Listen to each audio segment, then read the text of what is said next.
Welcome to the Guerrilla Branders podcast. Woo! This is the direct response and social media marketing podcast for bootstrapping entrepreneurs. My name's Ian Utile.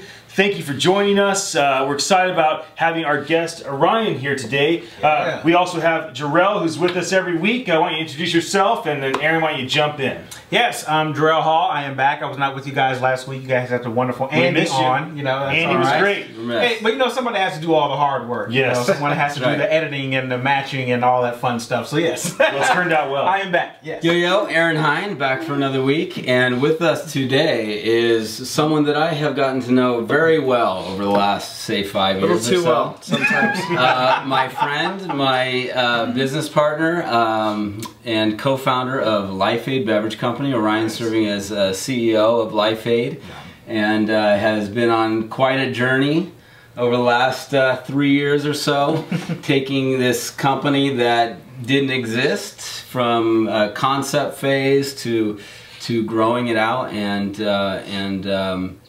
and scaling to such a way that it's doing very well right now. And Orion has a background as a certified financial planner. He was a small business owner for many years in Scotts Valley. So Orion, anything you want to add on the intro there? Well, we were just talking about, and I was talking about Ian off camera earlier, how far we've come, and this is kind of a full circle event for me, because this very office where we're doing the podcast from used to be my office for a full year. Cool. Right. And so it's just as hot as it was back then.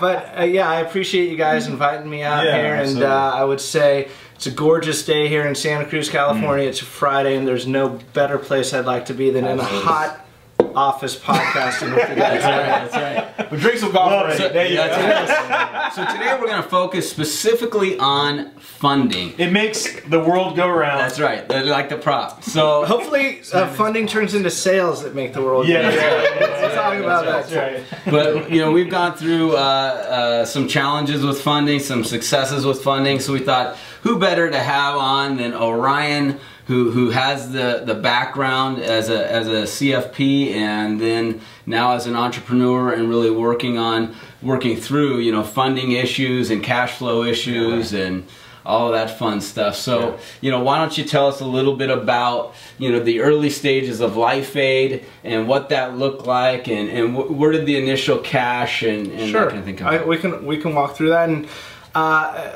my background is as a certified financial planner. I had my own practice for 10 years. I wasn't a wage slave, so I was comfortable feeling uncomfortable without that paycheck, which a lot of people, it's crack for people. So I understand the language of money, and I understand fundraising, raising money, but never for my own never for my own company. So that was kind of a different twist. But certainly some of the skill set I learned, selling people on me, that's kind of what I did as a financial planner, and that kind of helped fundraising for LifeAID. So early on with LifeAID, I mean, when it was a concept, when the business plan was very rudimentary, I certainly turned to friends and family, as most people do. And actually, I think that benefited us along the way as we continued to raise money, as that circle started to expand and expand again. A lot of people say, don't raise money from your close friends or family. That's only going to make Thanksgivings and Christmases a little bit more awkward. But the way I would take a spin on it is, look, I would never raise money from my friends and family if I wasn't so certain of the success of the investment. Now, did you put any of your own money in at the beginning, or you go straight to friends and family? Oh, you got to put your money where your mouth is. So not only did I put scratch together every penny that I had and put it in the company, racked up a bunch of credit card debt, did things that I told a lot of my clients in my past life not to do. So I discarded all my old advice and went full force into LifeAID. Another thing that we did early on is, look, Aaron and I both sold our practices, and we kind of went all in. And I'm a firm believer that you got to be successful, you got to get into survival mode. And how do you get into survival mode? You have no other option but to be successful. That's what Aaron and I did early on, and that's part of the reason that people contributed and funded us along the way. Ian, a few weeks back, talked about burning the ships at the shore. We've made that same analogy many times about, you know, like, look, if you're going to go all in, you don't leave yourself 2 chips back here. You push the chips in the middle and say, you know, let's do it. You know, so yeah. Well, the investors early on, especially when you maybe don't even have a product, you have a concept. They want you to have the biggest risk of loss. If you don't have the biggest risk of loss and you have some contingency plans over there, they're not going to trust you with their hard-earned money. Yeah, and I think even some of those early investors, as I recall, were saying, well, how much did you put in to the company? And so being able to put your money where your mouth is and say, well, yeah, I actually emptied my savings. And I mean, I think we can tell everybody, I mean, we started with $30,000 each, and we put it in the pot and said, well, this is what I got saved up. Okay, I got about the same. Perfect, let's do this. And so, you know, we didn't get any protected shares from that. We didn't get, you know, any benefits. It's just, you know, here it is, and this is what it's going to take. That's, you know, initial seed money. We did get the way that we funded, and we've bootstrapped this whole time, and we haven't really even gone into negotiations for a Series A yet, but the way we've done it is bootstrapped it, and in the end, for a company to subsist, for the founding team that has an interest in carrying the torch to the end line, how we've raised money is I think very important. How much has LifeAID raised to date approximately? Well, Aaron, I checked the spreadsheets this morning. As I did I have an answer for that. We've raised just shy of $2.5 million. So $2.5 million. What would you say, especially early on, was the biggest factor in people going, yeah, I like that, and reaching in and taking out their checkbook and writing a check? Well, once we expanded from, so the early stages when we didn't even have a business plan, it was basically family who, we had this concept for LifeAID. We knew there was a place in the market for it. We knew we were doing something unique. We knew we were going to be disruptive. So we wanted to get our family, and it was kind of like, hey, we don't want you coming back to us 5 years from now and saying, hey, why didn't you let me in? So, little takeaway, like that. Great. And it's true. Listen, Grandpa. It's only going to be available for a few more days. Get off the couch, put away the cane, take action. I know you got some money in there. We can get into the psychology of money raising in a little bit. But, yeah, but it's interesting. We've been doing the podcast for a month now, me and Aaron, and finally he's coming alive when we're talking about money and his company. He got that passion now. Aaron's like, here, we're talking about money at my company. I'm gonna get loud too. He's finally not bullshitting. That's what I was just trying to help him out with the editing. He said we were into. Oh God. So what were we talking about? No. My job is here. Thank you. So the most important thing is, look, when you're pitching someone, they are, especially early on, they're investing in you and your team. Right. You know, so every person early on that put money in said, hey, here's 2 guys, they sold their business, they burned their ship to the shore, they're all in, they got families, they're hanging their ass, you know, their ass is bare in the wind. I'm gonna bet my money on those horses, you know. So that was probably contributed to most of our fundraising. I think one of our advisors, John Battenderry, founder of Santa Cruz Organics, said, first time we met with him, he goes, well, you got the fire in the belly, and that's important. It stuck with me. You know? We talked about passion, I think, last week or 2 weeks ago. So and that is something I actually want to address on, because we've talked about that about a month back ago. Is what is it that clicked into both of your heads, especially you kind of coming from a financial background of, I'm gonna give all this up and jump into this pool. Like, what is that? Especially when you have to think about money. You know, because money is big for all of us who have our own businesses. What is that little turnkey that says, you know what, forget it, I'm going to put it all in and I'm going to go for it? It's called ignorance. I think we've all been there. We have a new understanding for ignorance is bliss. You know? I mean, it's funny, but it's actually... Well, you got to have a passion for what you're doing, and our passion... overrode any of the objections and sober thinking that other people and maybe more experienced entrepreneurs engage in, but to hit the ball out of the park like we're doing right now with LifeAID. I think if you look at the beverage companies that have been successful, more than half started from people outside the beverage industry, and there's a reason for that, because they can think beyond small things and have a different perspective than people within the industry. So. Yeah, Andy Van Valer last week was talking about his passion for working with entrepreneurs and the different challenges that come around with working with entrepreneurs in different industries.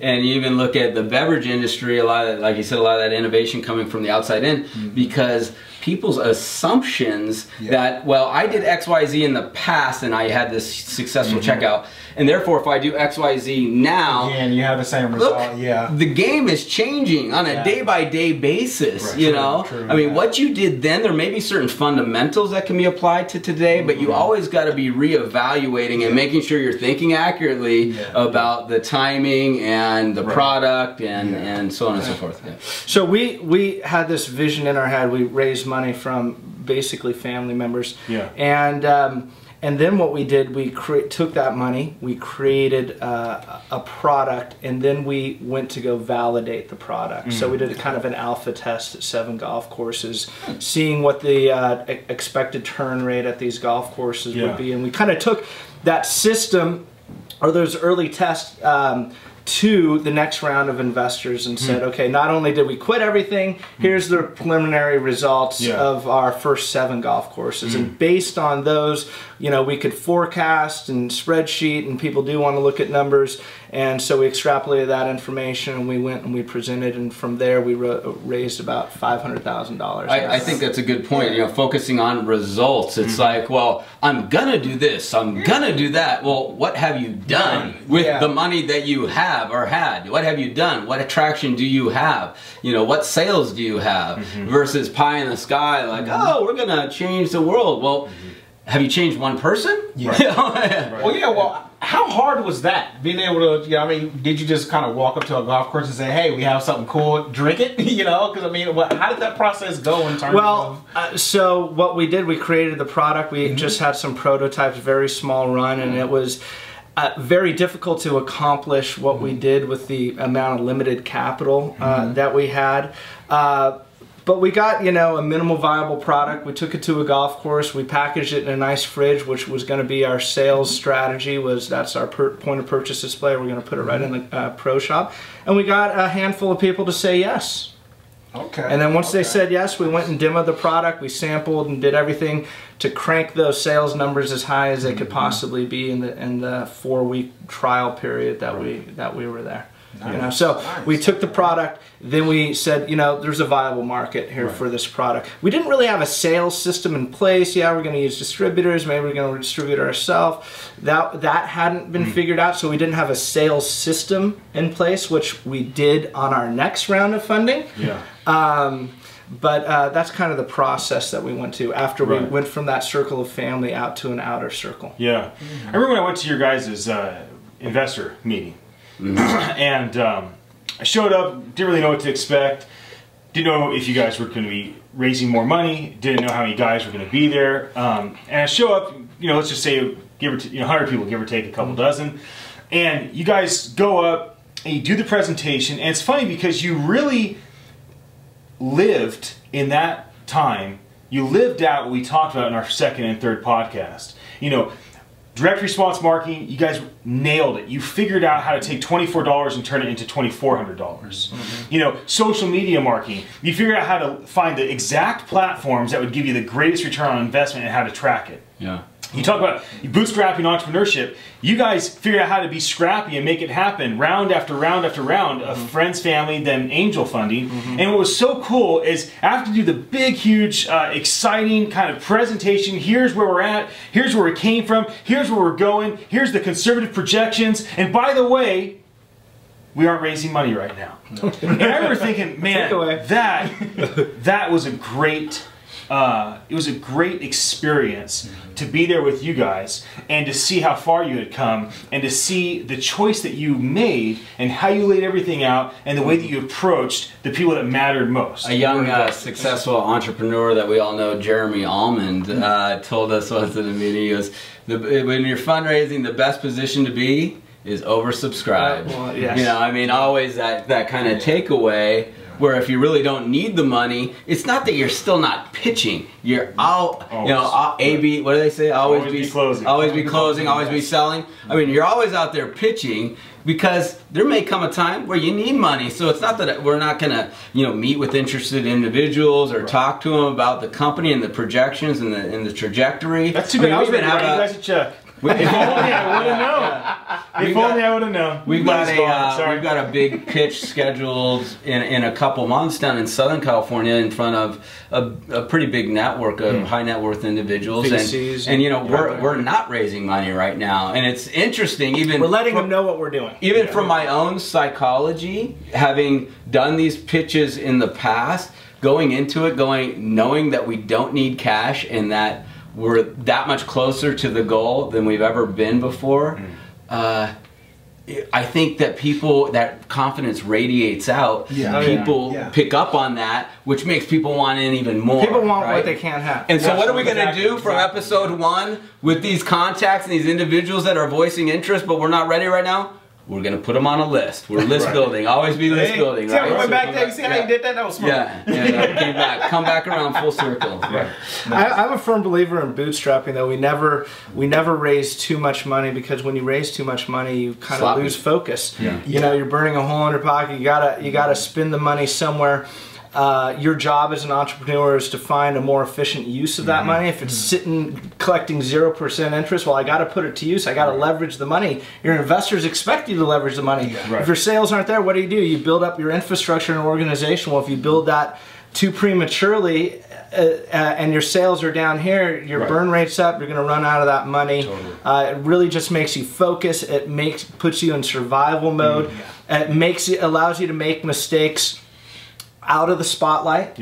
Always be testing and validating, making sure you have the highest ROI for any money spent, so that when you do raise the big money, you already have a sales system and process in place. You just can pour that money into and then leverage that money tremendously. You've already made all of your mistakes off prime time, and that's you know, that's the big benefit to bootstrapping. So what have you learned being a CEO in terms of, okay, I'm the head wig. I'm the guy in charge. I have to look at everything from 30,000.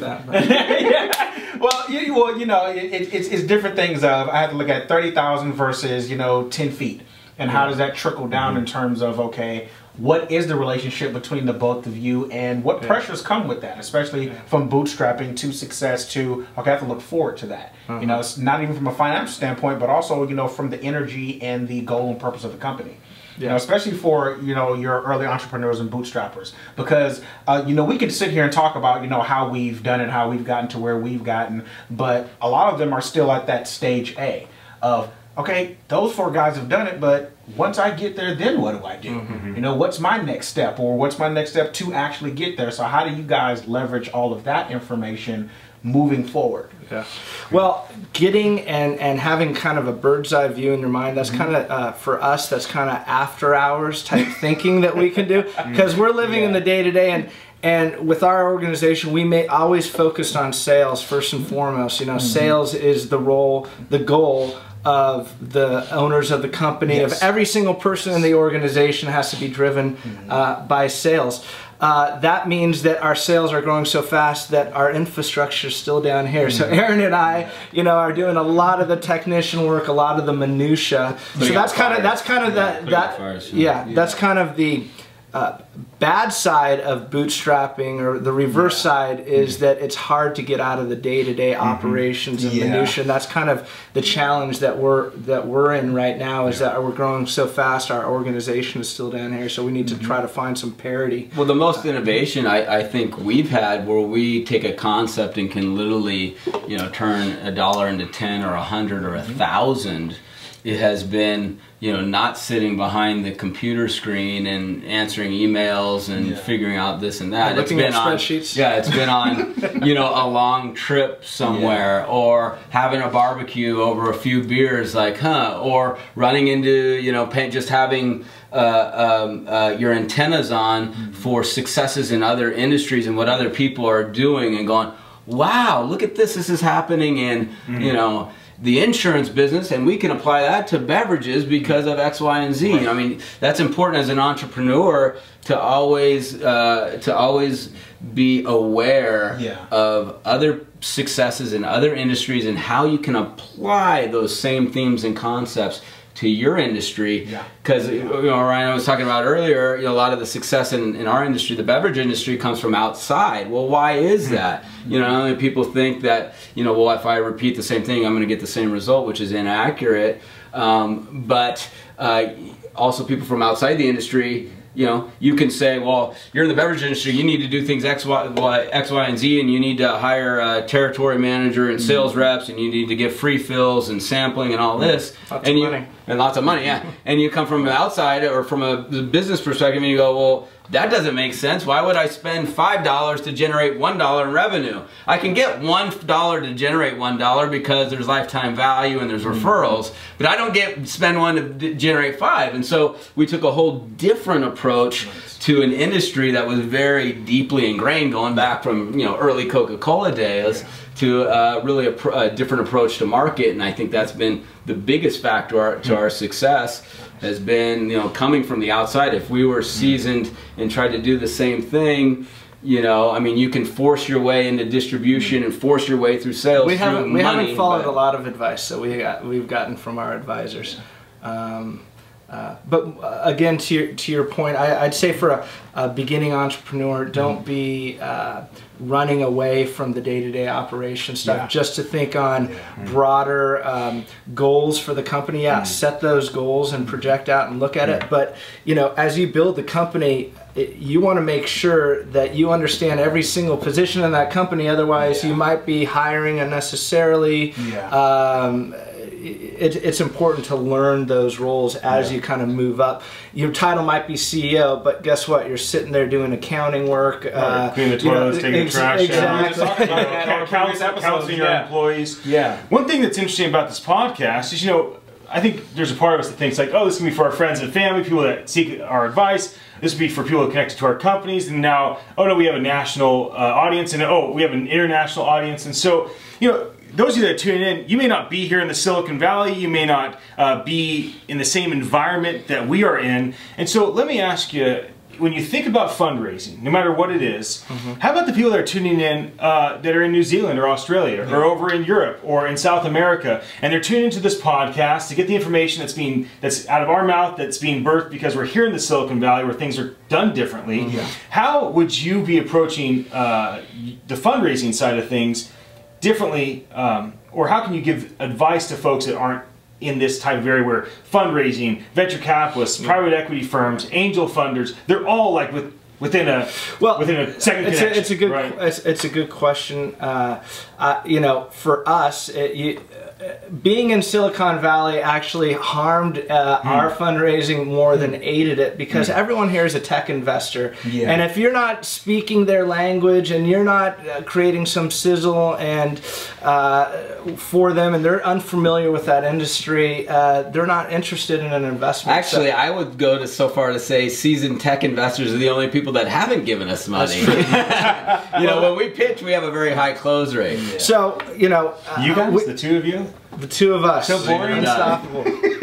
Also, in fundraising, learn to accept people saying no. A lot of people will say no, and don't let that discourage you at all. A lot of people have said no to us. A lot of people have said yes. But kind of the framework of bootstrapping, get your idea, get the friends and family in, then broaden that circle once you have proof of concept, and then create a sales system, make a series of mistakes and learn from them, and then until you fine-tune your sales system where you have a predictable return on an investment, so you can go to the even further circle. You can raise your valuation, say, okay, I'm now not only give me money so I can keep my electric bill going, but give me money because I'm going to take that money, I'm going to drop it into the machine we've created, I'm going to spit out and leverage that money, unlike any other investment that you could possibly sink your money into. I mean, as a startup entrepreneur, hopefully you own equity but may not have a lot of cash. So what's the obvious exchange when you're fundraising is you're giving up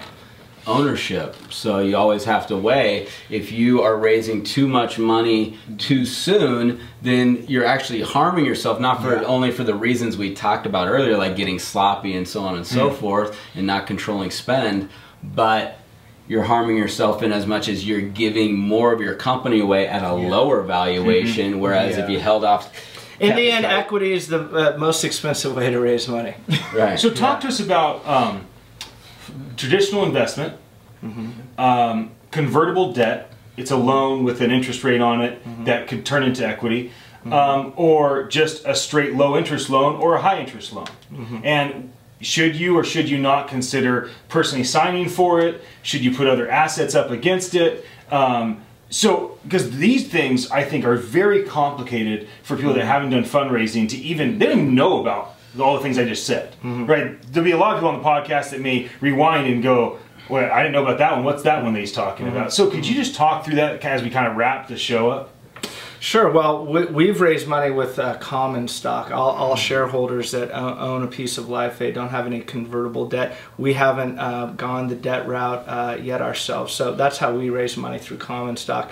I know a lot of venture capital, private equity firms, they want convertible debt where they basically are ahead of you if there was a dissolution of the company, where they can recover their money before the common stockholders. That's why they want that convertible debt. So they're first in line before the common stockholders.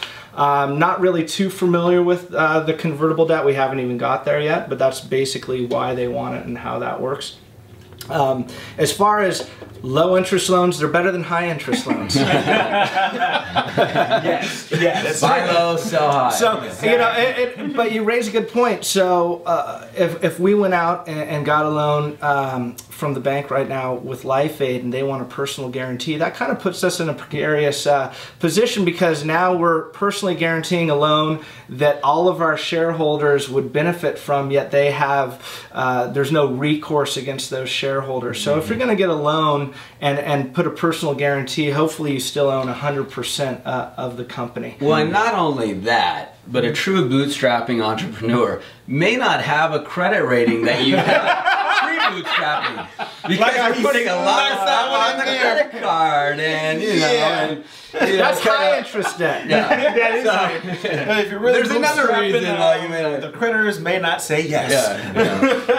I mean, early on though, it's better generally, and every circumstance is different, but raising it through common stock would be preferred for me, because the interest rate is kind of a noose around your neck. You got to pay that back. You got to forfeit any assets you have if you couldn't meet that payment term or note, and you can go out of business. So raising debt is certainly more risky early on for a whole host of reasons than equity. But in the end, that equity is the most expensive way to raise money.